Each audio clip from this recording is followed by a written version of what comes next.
Today's video is a classic scary story. It's about a group of 1999, a 66-year-old minister named Colin Grant opened up the iron gates of a cemetery called Greyfriars Kirkyard. This cemetery was one of the oldest and most famous cemeteries in Edinburgh, Scotland. Now, the cemetery was basically pitch black. However, there were a few old iron lanterns that lined the cobblestone path that cut through the cemetery. And so Colin pushed open these big gates and he stepped onto this path and he began walking. And on either side of him, for as far as he could see, were all these headstones, some of which dated back to the 1600s. And as he kept walking, he could see up ahead, even in the darkness, the huge Gothic-style church that sat right in the center of the cemetery. Now, at first glance, this cemetery just kind of looked like a pretty typical old cemetery, albeit a pretty spooky one. But to Colin, he knew there was far more than just a graveyard here.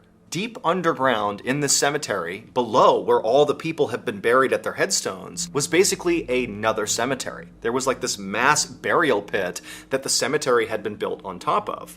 And in this lower level cemetery, which in no way was marked, I mean, this is basically a hidden mass burial, were thousands of people who had been starved and tortured to death hundreds of years ago. And so Colin stopped for a second on the path and just kind of stared ahead at this church. And for a second, he thought about just turning and leaving because he did not want to be here. He was really only here because the city had begged him to come here. Colin, in addition to being a minister, claimed to be a psychic, which meant he could speak to the dead. And so the city, in desperation, had asked him to come to this cemetery tonight and perform an exorcism. And so as much as Colin did just want to turn around and leave, he knew he really had a duty here, not just to the city, but really to the people of the city. Because if he didn't do this exorcism, there was a good chance more people were going to get hurt. The only thing that was making Colin a little bit less afraid in this moment was he actually was not alone in the cemetery. There were two people with him. There was a journalist and a photographer from a local newspaper who were basically tagging along to document this exorcism. And so, after taking a minute to compose himself, Colin continued walking deeper into the cemetery with these two following behind him. And then before reaching the big church, Colin left the path and began cutting through the grass, passing by different headstones, on the way to perhaps the most infamous building in the entire cemetery, the Black Mausoleum. The Black Mausoleum was this tall stone crypt with a rounded top that had been built sometime in the late 1600s. And as Colin got closer to this pretty creepy looking building that sat basically on the side of the cemetery, Colin began to feel this really intense sense of dread come over him. And the closer he got, that dread began to kind of manifest itself in like a pit in his stomach. And eventually he began feeling really scared of this building. And eventually Colin actually had to fully stop about 10 or so feet away from the building because he just felt like he couldn't go any closer. It felt evil. And then Colin turned and looked at his companions, the journalist and photographer, to see if maybe they were reacting to this mausoleum. But the two of them were just standing there with blank expressions on their face, like obviously not thinking that anything sinister was happening here. You know, even though the city had asked the minister to be here to perform this exorcism in this mausoleum, you know, it didn't mean everybody believed what was going on here. And clearly these two didn't. They were totally skeptical. But this didn't offend Colin. He was used to people not believing in the things he believed in. And he knew as soon as he actually began his work, you know, doing this exorcism, they would change their mind. And so at some point, Colin told the photographer that, hey, you know, I'm going to go in the mausoleum now because I have to do the exorcism. Before I do, take a picture of the mausoleum. And so the photographer just raised her camera and took a picture of the mausoleum. Colin thanked her, and then he turned and began walking towards the building. And when he got right in front of it, he looked up and he read the name across the top of the crypt. And it said George Mackenzie. And as Colin read that, he could feel his heart rate start to spike.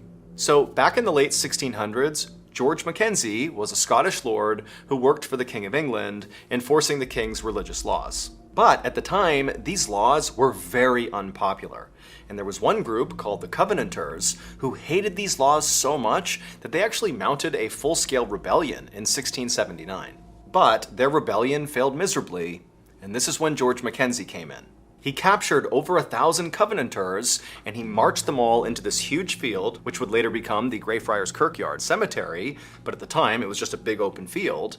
And he held them there, and for weeks he had these people starved and tortured and mutilated, and if anybody tried to run or resist because they knew they were doomed, I mean, they all knew they were going to die here, If anybody took off, he would capture them, cut their head off, and then place their head on a spike around the perimeter of this field. Until, after several weeks, the entire field is just ringed with decaying bodies and bloody heads on spikes. And so after a few months of this, basically everybody in that field had been murdered in some horrible way by George Mackenzie. And their bodies were all dumped into a mass grave in Greyfriars Kirkyard and covered over, and then, hundreds of years later, a proper cemetery would be built right on top of that mass grave. And then, when George Mackenzie died later on, he lived a normal, happy, full life after doing all these horrible things, they built him this beautiful mausoleum in Greyfriars Kirkyard. And so here's this horrible person, George Mackenzie, who's a mass murderer, and he's put to rest in this beautiful mausoleum, just, feet away from this mass grave of all these people he killed. For almost 300 years after Mackenzie was buried, Greyfriars Kirkyard was quiet. It was not considered a haunted place. That all changed, though, in 1998, so that was 1 year before Colin showed up to perform this exorcism. That year, in 1998, a homeless man broke into the Black Mausoleum and he fell through the floor and landed in one of those mass burial pits of those people Mackenzie had killed. And apparently, basically right after this happened, visitors to the cemetery began reporting the same thing. That anytime they were in or near the Black Mausoleum, they'd get pushed or tugged on or scratched or burned or even strangled. People were coming out of the cemetery terrified. And so quickly, people in town began to speculate about, what was going on in the cemetery. And quickly, a story began to circulate around town that maybe when that guy fell through the floor in the mausoleum, that had released George Mackenzie's evil spirit. And his spirit was responsible for all these attacks. And so it went on like this for about a year until finally this young woman was found outside of the Black Mausoleum, unconscious, looking like she'd been strangled, and when she came to, she had no memory of what happened, and so people assumed this had to be another attack by the spirit of George Mackenzie. And so by this point, the city was totally fed up with this. They didn't know what to do. And so they said, you know what? Let's just try an exorcism. Let's have someone go into that mausoleum and literally confront the spirit of George Mackenzie and banish him. Get him out of here and stop this madness. And so ultimately Colin was hired to perform this exorcism.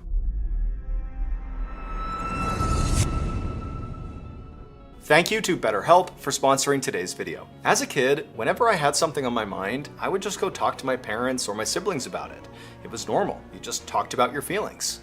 But in 2017, when I was an adult and I had just gotten out of the military and I was really struggling mentally because I just could not quite adjust getting back into civilian life. I definitely was dealing with some PTSD and I was definitely depressed. I had things going on, but I just couldn't talk to someone about it. It was like I lost the ability to just talk about my feelings. And so I ended up bottling up all these horrible thoughts I was having, and I began lashing out at everybody in my life, and eventually it got to a place where I actively thought, I think my family would be better off without me here.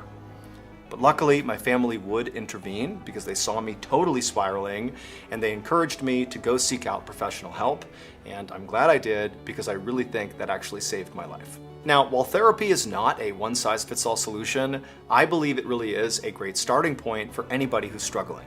And a great option for therapy that's very accessible is BetterHelp. BetterHelp is entirely online, which means you can get the help you need right from the comfort of your own home. All you have to do is fill out a quick survey online, and then you'll be matched up with a licensed therapist who is trained to listen and give you helpful, unbiased advice. Let BetterHelp connect you to a therapist who can support you right from the comfort of your own home.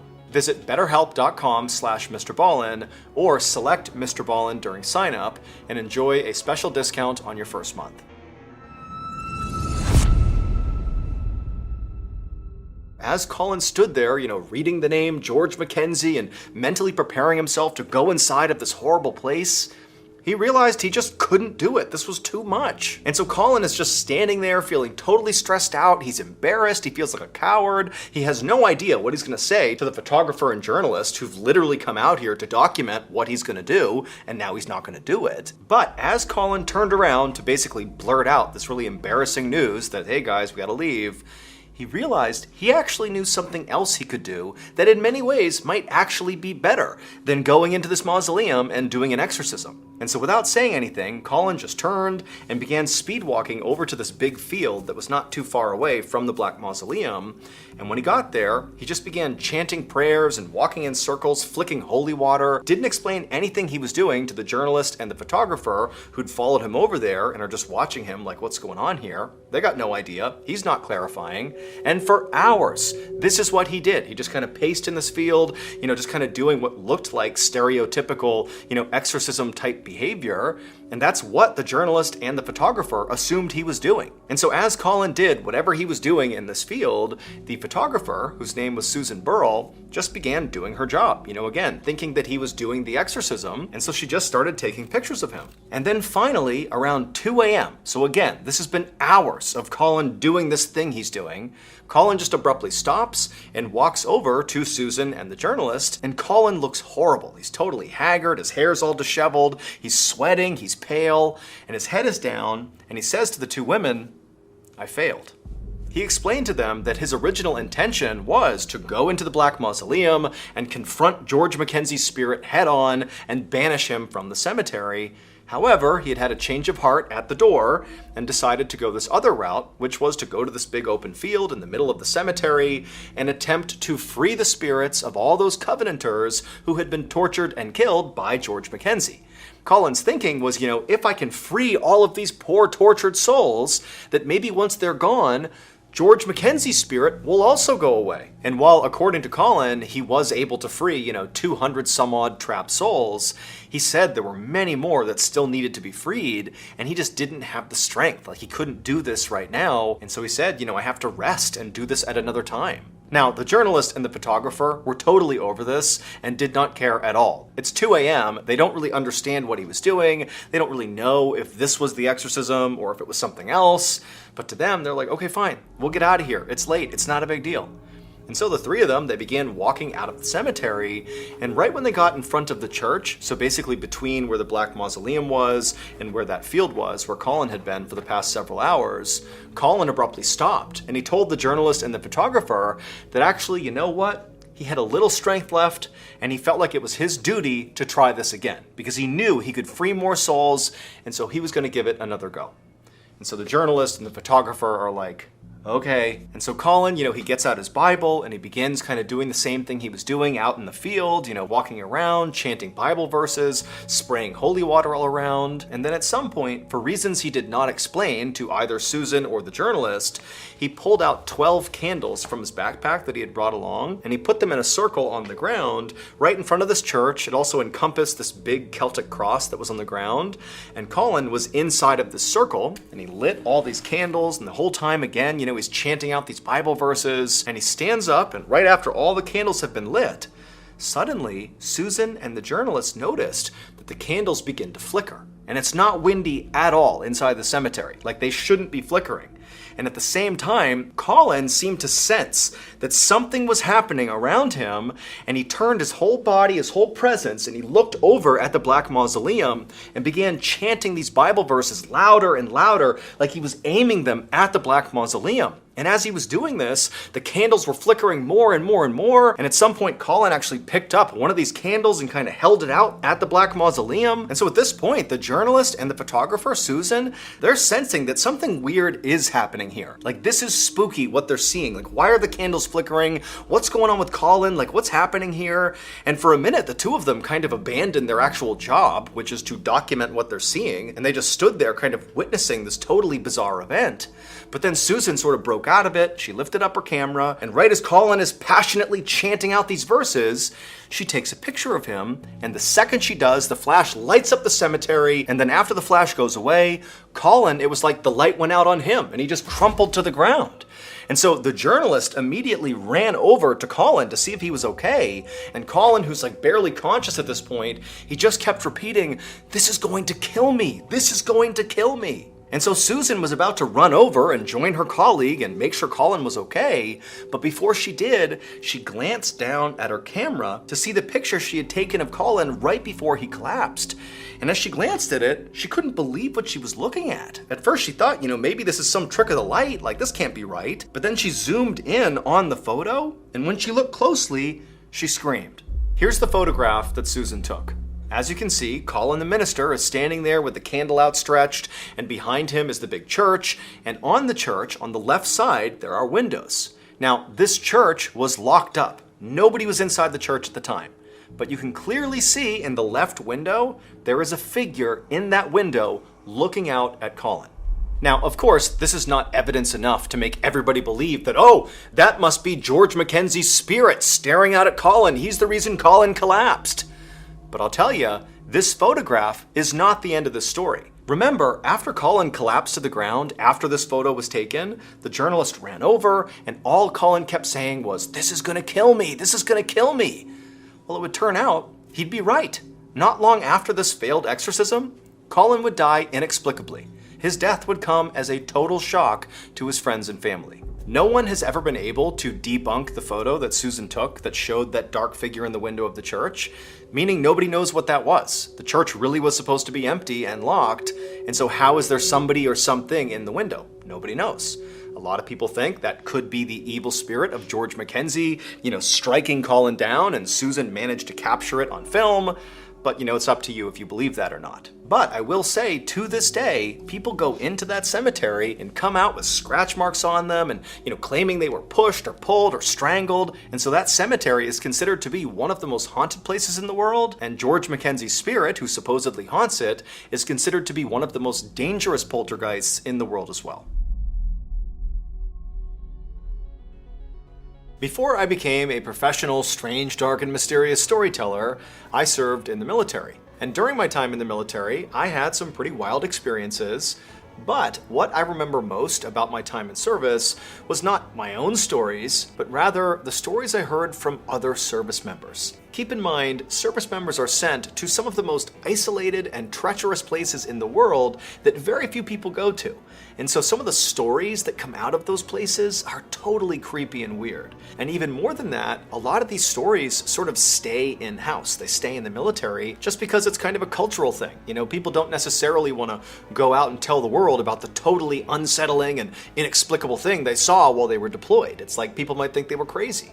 But there's lots of stories like that. And so if hearing some of those crazy military stories appeals to you, well, boy, do I have a podcast for you. It's called Wartime Stories, and it's hosted by Luke LaManna, who himself is a veteran. He was a reconnaissance Marine, which I can tell you is kind of a big deal. And so because he has access and placement, he's been able to extract some of these stories from the military, and he shares them on the show. And if you wanted to kind of generalize the types of stories you're going to hear on this podcast, it's like the strange, dark, and mysterious meets the battlefield and beyond. The Wartime Stories podcast is free, and it's available on any podcast platform. So all you have to do is, go to your favorite platform and look up Wartime Stories, or you can search for Ballin Studios because it's produced under Ballin Studios. You click on the show, give it a follow, and boom, you can start your binge. New episodes drop every Monday, so if you're a fan of the strange, dark, and mysterious, well, you got yourself a brand new weekly show. So that's going to do it. If you enjoyed today's stories and you're looking for more strange, dark, and mysterious content, well, you're in luck, because we have a whole slew of strange, dark, and mysterious podcasts under the Ballin Studios umbrella. We have the Mr. Ballin podcast, Mr. Ballin's Medical Mysteries, we have Wartime Stories, Bedtime Stories, we got Run Fool. They're all free, they're all awesome. You gotta go check them out. Go to any podcast platform and just look up Ballin Studios, and boom, you'll see all our podcasts. That's hundreds of hours of free content to binge right now. Thank you so much for the support. Until next time, see ya.